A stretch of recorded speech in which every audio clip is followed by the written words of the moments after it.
Simple microscope हमने discuss किया था। सिंपल माइक्रोस्कोप सिंपली एक कॉन्वेक्स लेंस है, ठीक है, जिसको एक ऐसे फ्रेम जैसा लगा के हाथ से भी यूज कर सकते हैं। तो सिंपल माइक्रोस्कोप कैसे काम करता है?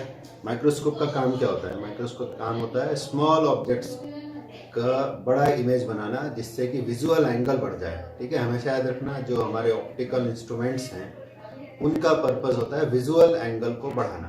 ठीक है, तो विजुअल एंगल जो इमेज आंख पर सबटेंड करता है और विजुअल एंगल जो ऑब्जेक्ट आंख पर सबटेंड करता है without any optical aid, that is known as the magnifying power of any optical instrument. ठीक है, ये फार्मूला बार बार बोला जा रहा है जिससे कि तुम्हें अच्छे से याद हो जाए, इंपॉर्टेंट है ये।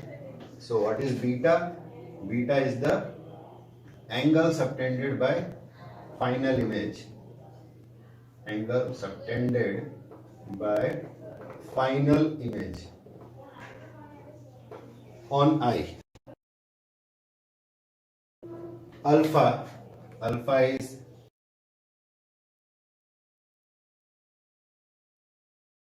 by object without any optical aid.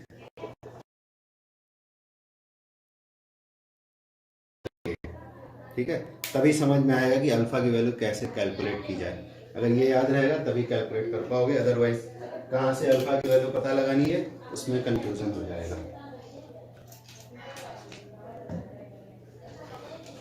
Okay, तो अब रे डायग्राम जो सबसे इंपॉर्टेंट चीज होती है किसी भी रे ऑप्टिक्स के डेरिवेशन में, अगर रे डायग्राम सही नहीं है तो तुम्हारी सारी कैलकुलेशन का कोई यूज नहीं है, वो सब बेकार माना जाएगा। तो रे डायग्राम कैसे बनाएंगे सिंपल माइक्रोस्कोप के लिए?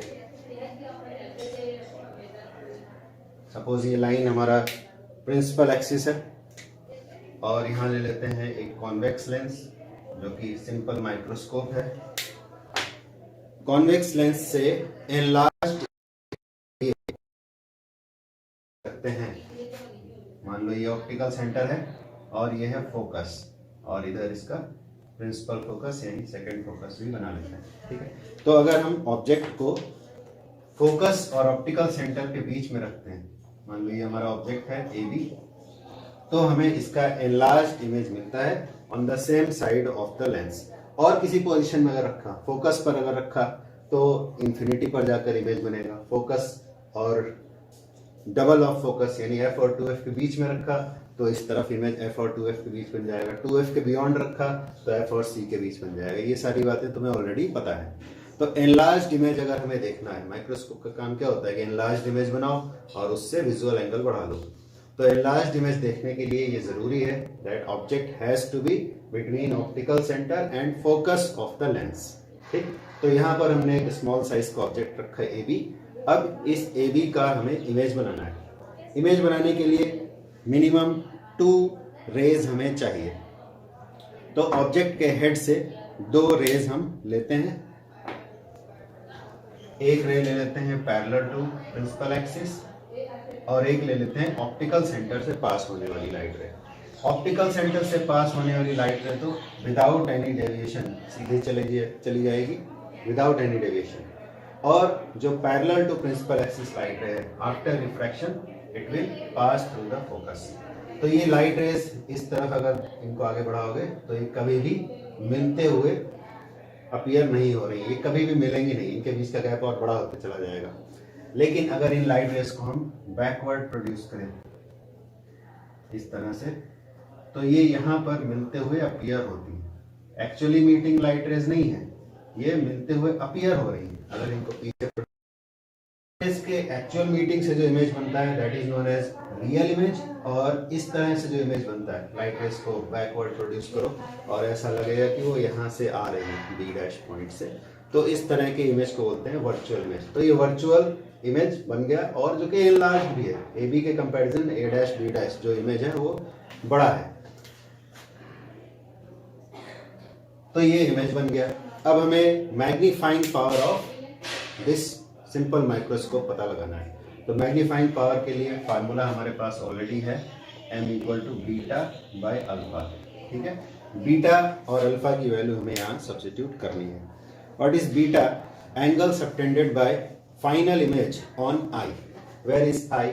ऑब्जर्वर जो इसको देख रहा है वो कहाँ से देख रहा है? ये ऑब्जर्वर यहाँ से देख रहा है, ठीक है। ये ऑब्जर्वर के लिए ऑब्जर्वर की पोजीशन ये है, यहाँ से ऑब्जर्वर देख रहा है। तो आंख पर जो फाइनल इमेज है, अप्रोक्सीमेशन यूज होता है कि भले ही आंख और इस लेंस के बीच में हमें गैप ज्यादा दिखाई दे रहा है, बट इन प्रैक्टिकल सिचुएशंस ये जो डिस्टेंसेस हैं इधर से a' c बीच का गैप काफी कम होता है। तो हम जहाँ C है वहीं पर ऑब्जर्वर की आंख मान सकते हैं। तो ऑब्जर्वर की आंख पर जो एंगल बन रहा है वो ये है beta. Final image a' b' ने जो यहाँ एंगल बनाया वो बीटा एंगल बन रहा है, यानी angle subtended by the final image on observer's eye. तो बीटा की वैल्यू यहां से हम निकाल सकते हैं, ये वाला ट्रायंगल भी यूज कर सकते हैं, ट्रायंगल a', c, b' या फिर ट्रायंगल ACB, कोई भी यूज कर सकते हैं, लेकिन हम यूज करेंगे ACB को यूज करेंगे। की पोजीशन के टर्म्स में हमें अपना फाइनल एक्सप्रेशन मिल जाएगा मैग्नीफाइंग पावर का। अगर ये वाली डिस्टेंस रखते हैं CA', तो CA' की वैल्यू भी इस पर डिपेंड करती है CA पर। अगर ऑब्जेक्ट की पोजीशन U चेंज हुई तो V भी चेंज हो जाती है। तो हम ट्रायंगल ACB यूज करेंगे बीटा की वैल्यू पता लगाने के लिए। तो from triangle ACB what is the value of beta? तो बीटा की वैल्यू निकालने के लिए हम निकालेंगे tan बीटा। यहां से tan बीटा क्या होगा? tan of angle is perpendicular by base. So what is the perpendicular in this triangle? CA is base, AB is the perpendicular and CA is the base। अब देखो इसको CA लिखा गया है, AC नहीं लिखा है, तो AC लिखने से भी गलत नहीं होगा, बट CA लिखने का एक पर्पस है। पर्पस ये है कि all the distances are measured with respect to optical centre. यहाँ से C से हमें डिस्टेंसेस मेजर करना है, या तो C से लेफ्ट जाना है या C से राइट जाना है, ठीक है। इस तरह से डिस्टेंसेस मेजर करनी है, तो CA हम लिखेंगे, AC नहीं लिखेंगे। तो tan बीटा की वैल्यू तो यहाँ से मिल जाएगी। And what about tan alpha? Alpha की वैल्यू हमें चाहिए, उसके लिए tan अल्फा निकालना होगा, लेकिन इस डायग्राम में कहीं भी अल्फा नहीं दिखाई दे रहा है। Then how to find alpha? Definition के according alpha is the angle subtended by the object on eye without any optical aid. तो यहाँ तो ऑप्टिकल एड लगा हुआ है, आंख के सामने ये ऑप्टिकल एड लगा हुआ है और उससे इमेज बनाता हमने ये निकाला, बट इसमें अल्फा हम इस डायग्राम में नहीं दिखा सकते क्योंकि यहाँ पे ऑलरेडी ऑप्टिकल एड यूज किया गया है। तो without any optical aid alpha की वैल्यू हमें निकालनी है, तो हमें एक अलग से डायग्राम बनाना पड़ेगा विदाउट एनी ऑप्टिकल एड। तो ये हमारा ऑब्जेक्ट है AB, यहाँ पर इतना छोटा दिखाया था, यहाँ बड़ा दिखा रहा है, बट है वही। डायग्राम को समझने के लिए हमने इसे बड़े साइज का दिखाया।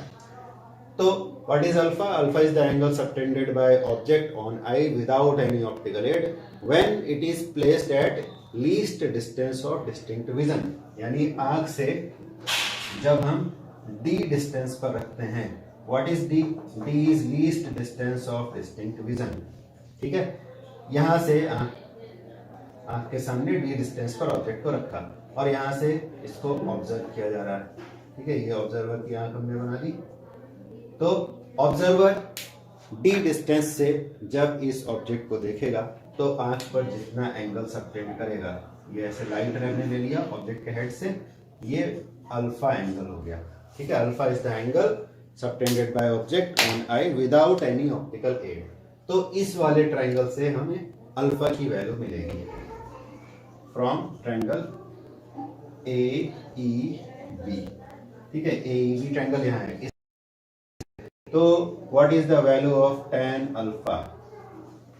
परपेंडिकुलर बाय बेस, परपेंडिकुलर है AB और बेस AE भी लिख सकते थे, बट हम EA लिखेंगे क्योंकि जो आंख वाला लेंस है उसका ऑप्टिकल सेंटर इधर है, तो इससे हमें लेफ्ट या इससे राइट में जाना है, तो हम इसे EA लिखेंगे। AE लिखने से भी गलत नहीं होगा, बट EA लिखना हमें ये याद दिलाता रहेगा कि हमें साइन कन्वेंशन भी फॉलो करना है। तो tan बीटा और tan अल्फा की वैल्यू आ गई, बट हमें तो चाहिए अल्फा और बीटा की value.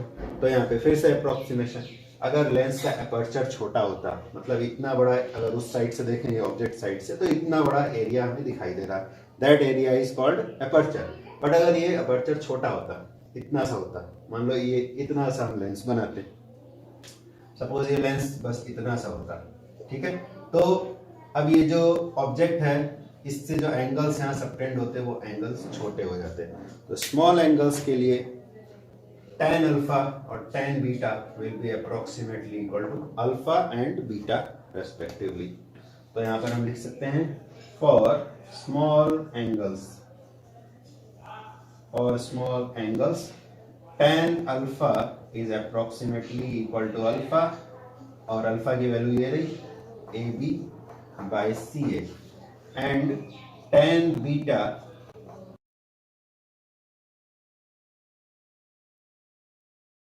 Bye EA।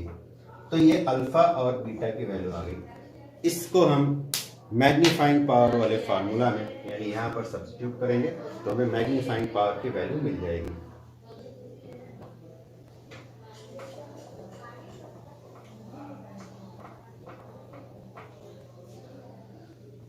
Therefore, M magnifying power is AB by EA divided by AB by CA divided by EA, गलत लिख दिया है शायद यहाँ पर, tan alpha is AB by CA, yes यहाँ पे गलती हुई। tan अल्फा की वैल्यू है AB बाय EA और बीटा की वैल्यू है AB बाय CA, ठीक है, यहाँ पे गलती कर दी इसीलिए इधर भी गलत आया। Okay, so M is equal to B, AB divide हो जाएगा, AB gets divided and M equal to आ गया कितना, M इक्वल टू आ गया EA बाय CA, ये वैल्यू आ गई AB की, सॉरी M की वैल्यू ये आ गई, ठीक है। अब EA और CA की वैल्यू भी लिख देते हैं, इसमें जो ऑब्जेक्ट का साइज था AB वो वाला टर्म डिवाइड हो गया। Now if we substitute value of EA and CA then we will get the final expression. EA और CA की वैल्यू क्या होगी? What is EA? EA ये वाली डिस्टेंस है जो कि हमें पता है डिस्टेंस ऑफ डिस्टिंक्ट विजन है, D सिंबल यूज करते हैं, साइन कन्वेंशन के साथ वैल्यू यहाँ सब्स्टिट्यूट करना है। सो साइन कन्वेंशन के अकॉर्डिंग CA की वैल्यू क्या होगी, CA की वैल्यू होगी और EA की वैल्यू, इन दोनों की वैल्यू लिखना है। EA की वैल्यू तो यहाँ से मिल जाएगी, this will be equal to minus D with sign convention, क्योंकि लाइट रे इस तरफ से आ रही है ऐसे और हम optical centre of eye lens से इधर जा रहे हैं, तो हो जाएगा माइनस D। सिमिलरली CA की वैल्यू क्या होगी, CA is the position of object, तो U होगी, बट विद साइन कन्वेंशन लिखेंगे तो माइनस U रहेगा।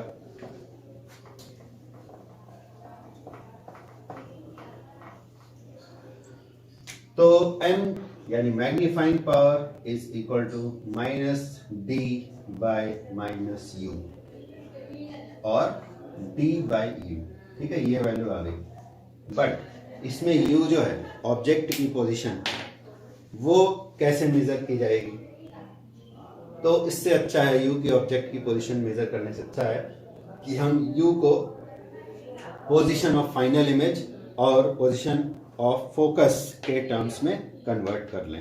इसके लिए हम करेंगे लेंस इक्वेशन का यूज। फ्रॉम लेंस इक्वेशन, तो lens equation in its general form is written as 1 by b minus 1 by u is equal to 1 by f। ये लेंस इक्वेशन होती है, याद ही होगी सबको, 1 by b minus 1 by u is equal to 1 by f।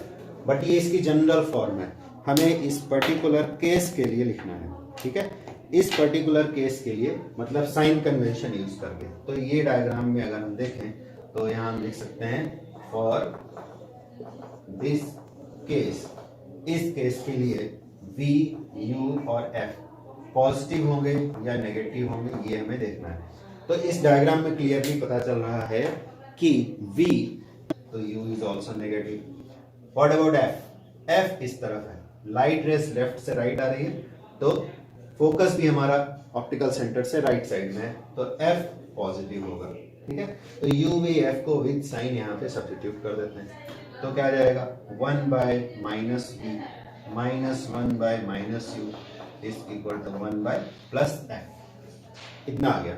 यहाँ से 1 by U की वैल्यू कैलकुलेट करेंगे, तो आएगा minus 1 by V plus 1 by U equal to 1 by F, which gives the value of 1 by U.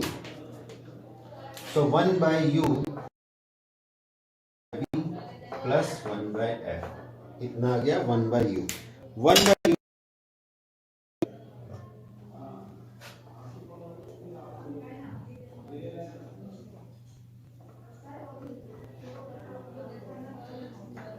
तो M कितना आ जाएगा, यानी magnifying power M is equal to D, 1 by U की वैल्यू यहाँ सब्स्टिट्यूट की, 1 by V plus 1 by F। ये हमारा फाइनल एक्सप्रेशन आ गया। ठीक है, अब इसमें दो केसेस कंसिडर किए जा सकते हैं। वो दो केसेस कौन से होंगे? When final image is found at infinity, ये वाली इमेज इंफिनिटी पर बने। ठीक है, तो केस 1, इफ फाइनल इमेज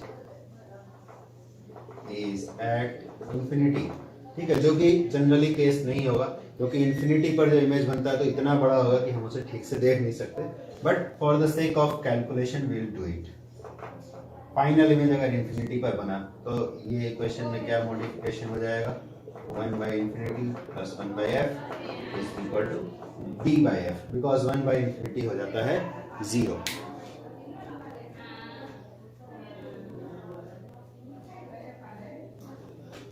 और दूसरा केस क्या है, इफ फाइनल इमेज, प्रैक्टिकली यही वाला केस पॉसिबल होता है, सेकंड वाला, if final image is at D। अगर final image least distance of distinct vision पर बने, तो तुम बोलोगे बिना लेंस के भी तो हम least distance of distinct vision पर ऑब्जेक्ट को रख रहे थे, तो अभी भी फाइनल इमेज हम D डिस्टेंस पर ही बना रहे हैं, तो अंतर क्या है? अंतर यह है कि पहले least distance of distinct vision पर रखते थे तो हमें एक्चुअल साइज ऑफ ऑब्जेक्ट से जो एंगल बनता था वो मिलता था अल्फा, बट अब इतने बड़े ऑब्जेक्ट को भी हमने D डिस्टेंस पर ही रखा। इनफैक्ट ऑब्जेक्ट नहीं है, वो ऑब्जेक्ट का इमेज है। अब D डिस्टेंस पर ही हम बड़े साइज के ऑब्जेक्ट को अगर रखेंगे तो ऑब्वियसली उससे हमारे आंख पर बड़ा एंगल सबटेंड होगा, यानी कि विजुअल एंगल बढ़ जाएगा। तो मैग्नीफाइंग पावर के लिए इस फार्मूला में फाइनल इमेज हमारा अब D पर बन रहा है, यानी कि V इक्वल टू D कर देंगे, तो V इक्वल टू D कर देने से M आएगा D 1 by D plus 1 by F, then D को मल्टीप्लाई कर देंगे, ब्रैकेट के अंदर ले जाएंगे, तो 1 प्लस D बाई F। इसको जरूर याद रखना है, आगे वाले डेरिवेशंस में भी ये काम आएगा। Magnifying power of simple microscope, ये वाला केस याद रखने की जरूरत है, फर्स्ट वाला जनरली सामने नहीं आएगा।